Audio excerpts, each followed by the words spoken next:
کے ساتھ میں ہوں اربج فخر۔ شامل کریں گے news headlines. Justice Tariq Jahangiri کو تبدیل کرنے کا الیکشن کمیشن کا حکم کا لدن۔ اسلام آباد ہائی کورٹ الیکشن ٹربیونل تبدیلی کے فیصلے کے خلاف فیصلہ سنا دیا۔ معاملہ الیکشن کمیشن کو واپس بھیج دیا، دوبارہ فیصلہ کرنے کی ہدایت۔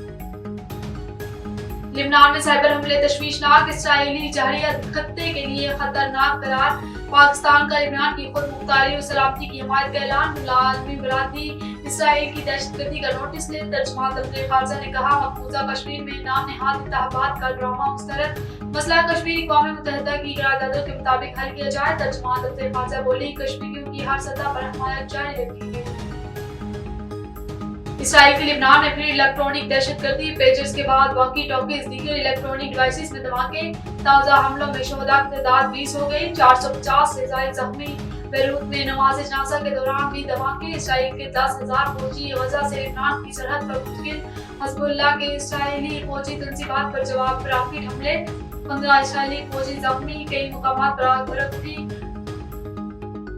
اسرائیل کا لبنان پر سائبر حملوں کا دبے لفظوں میں اعتراف۔ اسرائیلی وزیر دفاع کی فوج اور خفیہ اداروں کو شاباش۔ حزب اللہ کے خلاف جنگ میں مرحلہ وار آگے بڑھ رہے ہیں، اپنی بہت ساری صلاحیتوں کا مظاہرہ کیا۔ نیوز اسٹوڈیو سے پھر وقت اتنا ہی۔ مزید خبروں اور اپڈیٹس کے لیے دیکھتے رہیے A1 T V. A1 T V, سب پہ نظر، اندر کی خبر۔